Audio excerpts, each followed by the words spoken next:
మహిళా దినోత్సవ శుభాకాంక్షలు శుభాభివందనలు.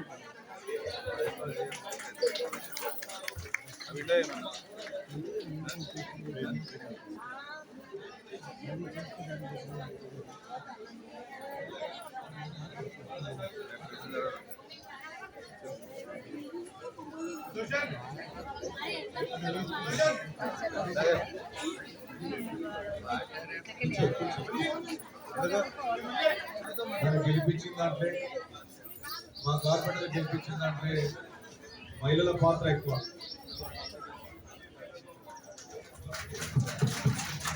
కుక్కర్పల్లి మహిళ ఎప్పటి నుంచో నా మీద అభిమానం పక్కన జరుగు చేయనని.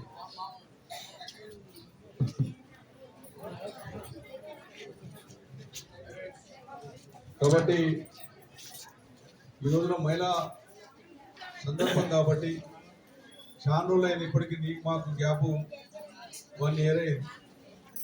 కానీ మా అక్క చెల్లెలను చూడాలన్నటువంటి ఆలోచనతో అభిమానంతో ఈరోజు అందరికి పిలిచిపోతా టిఫిన్ పెట్టాలని వాళ్ళందరికీ శుభాకాంక్షలు చెప్పాలని ఈరోజు పిలవడం జరిగింది.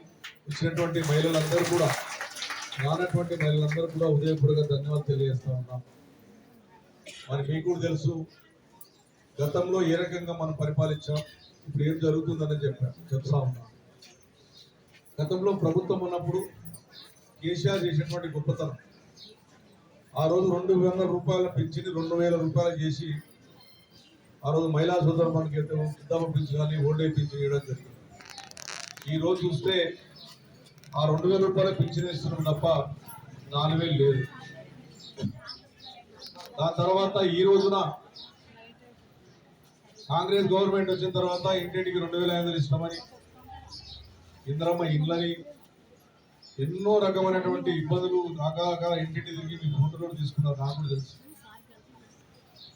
వాళ్ళు ఆ ఇందిరమ్మ ఇల్లు అనేటటువంటిది ఏ ఇందిరమ్మ ఇల్లు డబుల్ బెడ్రూమా సింగిల్ బెడ్రూమా అని తెలియనటువంటి పరిస్థితి.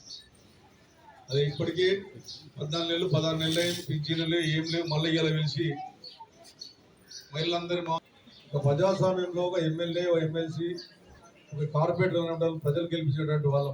ఎవరైనా రావచ్చు, ఎవరైనా పోవచ్చు. ఇవాళ ఈవినింగ్ వాళ్ళు పెట్టారు బస్సులు ఇస్తాం ఆడపిల్లలకు కానీ. ఆ బస్సుల గురించి మీకు చాలా మంది తెలియదు. పేపర్ మాత్రం పెద్ద యాడ్ వస్తుంది.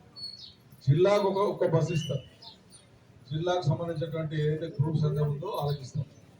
ఆ జిల్లాకు వచ్చేటువంటి బస్సు మొత్తానికి ఇవ్వాలని. అది మన హైదరాబాద్కు లేదు. మరి మన మహిళలు ఎందుకు తీసుకోపోతారు ఆఫీసర్లు చెప్పాలి.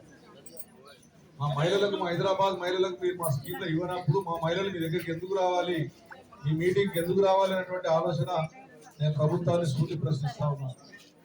హైదరాబాద్ నగరికి మేము ఇవ్వనప్పుడు, హైదరాబాద్ ప్రజలతో అవసరం లేనప్పుడు, హైదరాబాద్ ప్రజలకు స్కీమ్లో లేనప్పుడు మరి మా మహిళలు ఇలా డోర్ టు డోర్ బస్సులు పెట్టి ఆర్పీలు అదేవిధంగా ఉన్నటువంటి ఏదైతే ఆఫీసర్లు బస్సులు ఎక్కించుకొని వెళ్తూ ఉన్నారో అది మోసబుద్ధి పరకంగా తప్ప అంతకన్నా నిర్ణయం చేయట్లేదు. ఇప్పటికి కూడా మా మహిళల్ని ఈ 14 నెలలు అన్ని రకాలుగా హైదరాబాద్ ప్రజలు లేకపోతే తెలంగాణ లేదు. గుర్తుంచుకో, మనమే గుడ్డకాయ, అది గుర్తుంచుకోవాలి. మన ఆదాయం ఉంటుంది. హైదరాబాద్ ఉంటేనే గుడ్డకాయ తెలంగాణ ఉంటుంది. కాబట్టి హైదరాబాద్ ప్రజలకు హక్కు ఉంది, అన్ని రకాల హక్కు ఉంది. కాబట్టి వాళ్ళు చేసే స్కీములన్నీ కూడా ప్రతిసారి యాడ్ చేయడం, ఒక ఫుల్ పేజ్ యాడ్ చేయడం, రేపేస్తున్నాం అంటాం. ఏమని మొన్న 15 రోజుల కింద యాడ్ ఇచ్చి ఇంద్రమ్మలో రేపటి నుంచే స్టార్ట్ అన్నాం. మళ్ళీ ఇయ్యాలి చెప్తున్నారు, మళ్ళీ వారంలో కూడా. మళ్ళీ మీకు ఏం చేస్తున్నారు, ఇంటింటికి తిరిగి ప్రతి ఇంటికి ఫోటో దించారు మన ఆర్పీలు కానీ మనకు ఉన్నటువంటి మున్సిపల్ అధికారులు వచ్చి మీ డబుల్ బెడ్రూమ్ అని చెప్పి ఇంద్రమ్మ ఇల్లు అని చెప్తున్నారు. ఇంద్రమ్మ ఇల్లు అంటే మీకు చాలా మంది తెలియదు ఏంటంటే వాళ్ళు ఇచ్చేటటువంటి జాగా ఉన్న వాళ్ళకే 5 లక్షలు ఇచ్చి కట్టిస్తామన్నది ఇంద్రమ్మ ఇల్లు. మీరు ఏం చేస్తున్నారు, ఫోటో దిగంగానే మాకు ఇల్లు వచ్చింది అనుకుంటున్నారు. మనం హైదరాబాద్ నగరంలో కేటీఆర్ గారి నాయకత్వంలో 1,00,000 ఇండ్లు కట్టించాం డబుల్ బెడ్రూమ్. అలా 63,000 మందికి ఇచ్చాం. ఇంకా 37,000 మందికి అక్కడ ఉన్నాయి. ఆ 37,000 మందిలో 12,000 మందికి మూసీ నదికి ఇచ్చాం. ఇంకా ఉన్న 22,000 అవి కంప్లీట్ స్టేజ్లో ఉన్నాయి.